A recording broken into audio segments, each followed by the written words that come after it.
আসসালামু আলাইকুম ওয়া রাহমাতুল্লাহি ওয়া বারাকাতুহু। দর্শক শ্রোতা, আজকের ভিডিওতে সংক্ষিপ্ত আকারে আমরা বলবো যে স্বপ্নে কেউ যদি কাফন দেখে, অনেক লোক কাফন দেখে, আর এই কাফন দেখার কারণে তারা ঘাবড়ে যায়, তারা চিন্তিত হয়ে যায়, ডিপ্রেশনে চলে যায়। অনেক লোক তো অসুস্থ হয়ে যায়, এমন অসুস্থ হয়ে পড়ে এরা খাটে গোতরে হয়ে যায়, তারা বিছানাতে পড়ে থাকে, এমন অবস্থা হয়ে যায়। তো স্বপ্নে কেউ যদি কাফন দেখে, স্বপ্নে যত কম কাফন কেউ দেখবে, স্বপ্নে কেউ কাফন দেখে কিন্তু অনেক কম দেখে। অনেক কম দেখার অর্থ হলো যে সে অনেক তাড়াতাড়ি তওবা করবে।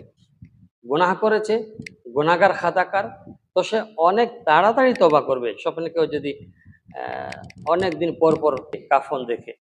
আর স্বপ্নে কেউ যদি অনেক লম্বা বা অনেক ঘন ঘন কাফন দেখে, তাহলে বলা হয় যে সে অনেক দেরি করে তওবা করবে, অর্থাৎ অনেক পরে।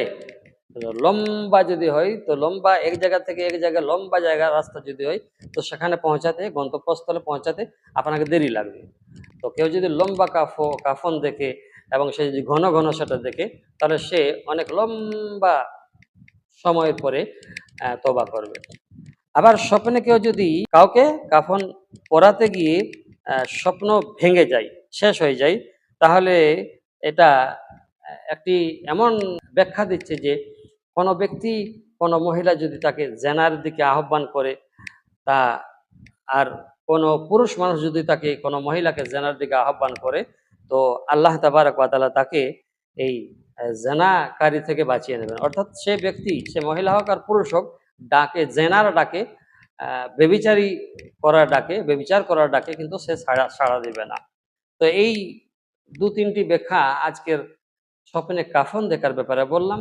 আল্লাহ তাবারক ওয়া তাআলা ভুল ত্রুটি মাফ করুন, আমিন। আর বুঝতে পেরেছেন আশা করব। ভালো থাকবেন। আসসালামু আলাইকুম ওয়া রাহমাতুল্লাহি ওয়া বারাকাতুহু।